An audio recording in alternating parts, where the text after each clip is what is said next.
आपको याद होगा कि आधी रात को उनको अदालत से पकड़ा गया था, और मैं पहले भी इसका जिक्र कर चुका हूं। तो ये सब कुछ हमारे सामने। अब बात 71 की बात किस तनाजुर में होती है? 71 की बात इस तनाजुर में होती है कि जब सियासतदान अपने इक्तदार के हवस के लिए मुल्क की सलामती को नुकसान पहुंचाते हैं। आप आबादी के एक बड़े हिस्से को गद्दार कहना शुरू कर देते हैं। वो लोग जिन्होंने भुट्टो को 80 सीटें दी थी वो मुहिब्बे वतन थे, तो वो पाकिस्तानी जिन्होंने शेख मुजीबुर रहमान को 160 सीटें दी थी तो वो भी मुहिब्बे वतन थे, वो गद्दार नहीं थे।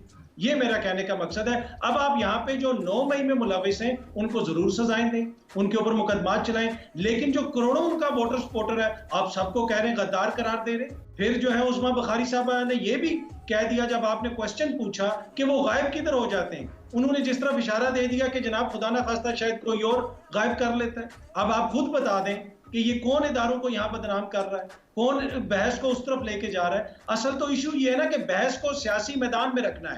अगर इमरान खान आज मकबूल है तो अगर आप 8 महीने नहीं तो अगर आप 28 महीने पीछे जाएं तो हर ज़िमनी इंतखाब में इमरान खान हार रहा था। पंजाब में नून लीग का टिकट बिकता था इसलिए कि उसकी कारकर्दगी उस पर कैसी थी, वो कौम के सामने थी। ये समझने की चीज है। और हो सकता है कि अगले 18 महीने के बाद दोबारा उनकी वही हालत हो जाए। तो सियासतदानों ने सियासत करनी है सियासी मैदान में, एक दूसरे के ऊपर गद्दारी के सर्टिफिकेट लगा के आप कभी भी पाकिस्तान की खिदमत नहीं हो सकती। ये बात ठीक है, बट शोएब शाहीन साहब एक मिनट एक सवाल एक सिर्फ करना है। अतर काज़मी साहब को ये पता है कि हम एक मीटिंग में मौजूद थे मॉडल टाउन अपने पार्टी ऑफिस में, जिसमें मियां साहब जो है वो मीटिंग चेयर कर रहे थे, मुझ समेत सबके ऊपर गद्दारी का मुकदमा हुआ था, वो ठीक था?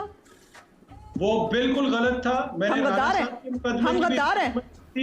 मैंने जावेद लतीफ साहब के मुकदमे की भी मजम्मत की थी, मैंने हनीफ अब्बासी साहब के हम किसी को गद्दार नहीं कह रहे, हम किसी को गद्दार नहीं कह रहे।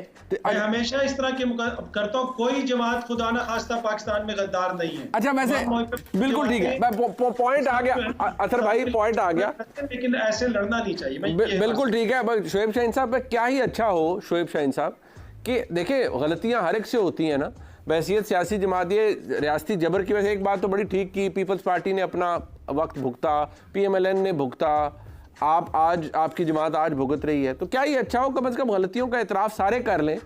जो दूसरी साइड से हुई पाकिस्तान में तारीखी तौर पर एस्टैब्लिशमेंट से, उनको भी पता है उन्होंने क्या गलतियां की, क्या क्या हुआ। तो अगर किसी सियासी जमात ने कोई गलती कर ही ली है तो आप अच्छा है उसकी माफ़ी मांग लें, उस तरफ क्यों नहीं जाते? मुनीब साहब पहली बात तो ये है कि उज़मा साहिबा का पुराना आप क्लिप उठा लें, ये कह रही है मैं किसी को गद्दार नहीं कहती। इन्होंने तो नवाज शरीफ को सबसे बड़ा गद्दार कहा हुआ है। इन्होंने कहा है वो रा का एजेंट है। मैं अभी आपको भेजता हूँ। बात यह है कि अपने किसी बात पे कायम रहा करें। दूसरी बात मुझे बताएं, इन्होंने तो वोट को इज्जत दो का नारा लेके बूट को इज्जत दो का नारा खुद उठा लिया। आज आप कहते हो 70% जिसकी पॉपुलैरिटी है PTI की गैलप सर्वे लेटेस्ट के मुताबिक और इमरान खान की, उसको कहते हो आप गद्दार हैं। आप इस वक्त रेजोल्यूशन क्या है, आपका हल क्या है? आप मुझे बताएं कि ये तो नवाज शरीफ साहब कई दफा डीलें की हैं, ये कोई लीडर इसको आप मानते हैं? वो तो डीलर है, डील करके आता है। इमरान खान साहब कैसे इक़्तिदार में आए थे?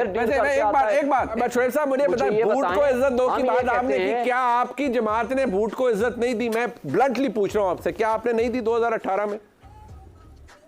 नहीं, बिल्कुल नहीं दी, नहीं दी। आज भी हम नहीं देना चाहते, नहीं दी, लेकिन बिल्कुल नहीं दी। हम ये कहते हैं सियासत को सियासी मैदान में लड़ा जाए। अच्छा। आप सियासत को वो तर्ज अमल जो इन्होंने आज अडॉप्ट कर रखा है वो गलत है। अच्छा वैसे आप मुल्क को तबाह बर्बाद कर, मुझे हंसी इस बात पर आ रही है कि जितने मजे से ना कानून को किसी ने जुर्म किया है मुझे बताएं कि क्या इमरान खान साहब ने साबिक DG ISI फैज हमीद साहब की खिदमात नहीं ली अपने सियासी मुखालफिन को टारगेट करने के लिए?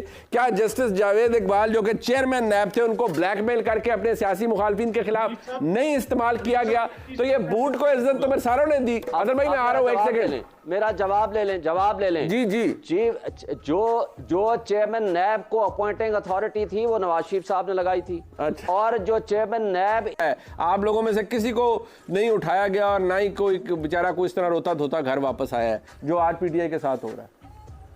ये सारे जो वहां पे कोर कमांडर हाउस के अंदर इनके अपने लोग जो है, अब तो वीडियोस मौजूद है ना, जैसे अपने एजाज चौधरी साहब की ऑडियो याद है आपको? अपने बेटे को उन्होंने बड़ी खुशी से विक्ट्री स्पीच दी थी कि वो हमने कुछ नहीं छोड़ा, गमला भी नहीं छोड़ा, ये कर दिया वो कर दिया। उसको कहाँ ले जाएंगे? एजाज चौधरी आप ही का है या वो भी किसी एजेंसी का आदमी है?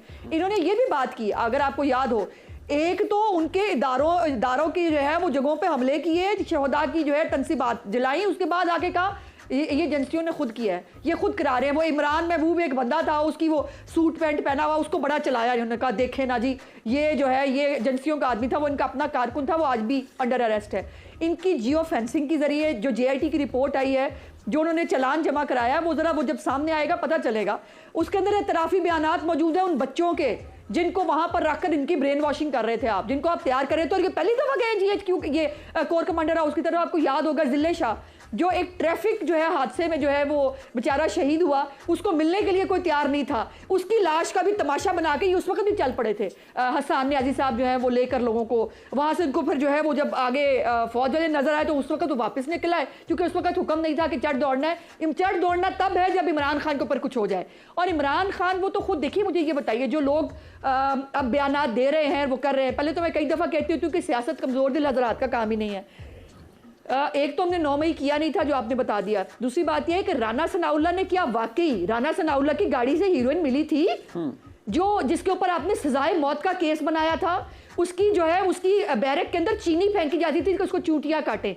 आपने जो है मौत की चक्की में जो बाकी लीडरों को रखा हुआ था, आर्टिकल 6 लगाने के लिए आप लोगों के पे बजिद थे, इनके ऊपर आर्टिकल 6 लगा दो। मुझे सियासी मुखालिफिन नजर नहीं आने चाहिए। आपके लोगों का चले आपका झूठा केस राना सनाउल्लाह साहब पे तो लिखा पड़ा झूठा केस था ना, पॉलिटिकल विक्टिमाइजेशन की वो क्लासिक मिसाल थी कि आपने एक अच्छे भले आदमी को हेरोइन पैडलर बना दिया और आपने उनकी गाड़ी में वो किया, और बाद में जाहिर बात है हर एक को पता था, अंधों को भी पता था जिस तरीके से वो एग्जीक्यूट किया गया, और मैं समझता हूँ करने वाले भी निहायत जाहिल थे। लेकिन मेरा सवाल यह है कि कम से कम जितने भी लोग थे उनके वेयर अबाउट्स का तो पता था कि वो गए किधर। यहां तो ये कहते हैं कि भाई हमें तो पता भी नहीं होता कि हमारे बंदे जाते कहां हैं।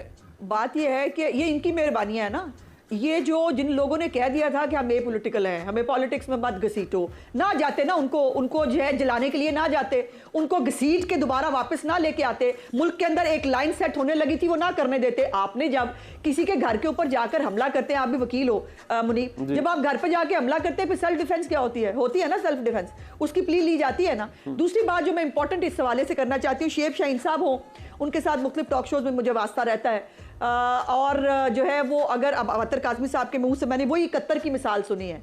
अब आप ये सारे जो है ना ये बैठ के अब नया नैरेटिव क्या बन रहा है। पहला नैरेटिव ये था कि चूंकि मुझे निकाल दिया और फौज ने मेरा साथ नहीं दिया, मुझे दोबारा गोद लेने के बकौल परवेज लाई के नैपियां बदलने से इनकार कर दिया, अब जो है वो मैं फौज को छोड़ूंगा नहीं, और ये मीर जाफर भी होंगे, ये जानवर भी होंगे, ये सारा कुछ हो गया, इनको अब छोड़ेंगे नहीं, इनका पीछा करेंगे। इससे पहले कि मैं शोएब शाहीन साहब के पास जाऊं या काज़मी साहब से पूछूं, क्या आप खुद को आज एस्टैब्लिशमेंट की मंजूर नजर जमात तस्वुर नहीं करते या समझते नहीं है, या आपके बारे में ये एक परसेप्शन मौजूद नहीं है कि आप बख्शे बख्शाए हैं?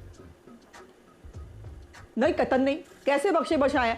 मुझे ये बताइए ना, अरशद मलिक की वीडियो के बाद, उसके कब्र में जाने के बाद, उसको नौकरी से निकाल देने के बाद भी उसका फैसला आज भी एग्जिस्ट करता है। आज भी हमें धमकी दी जाती है कि मियां साहब जो है वो अरेस्ट हो जाएंगे, उनको अरेस्ट कर लिया जाएगा। हम कहां से मंजूर नजर हो गए? बात यह है कि ये इंप्रेशन मीडिया में क्रिएट हो रहा है, चूंकि एक दो ही बड़ी पार्टियां थी मुल्क के अंदर, खासतौर पर पंजाब, चूंकि आपको पता है मेन बैटलफील्ड जो है पंजाब के अंदर होती है। अब पीटीआई अपनी करतूतों की वजह से, अपने अमाल की वजह से खुद कट टू साइज हो गई है।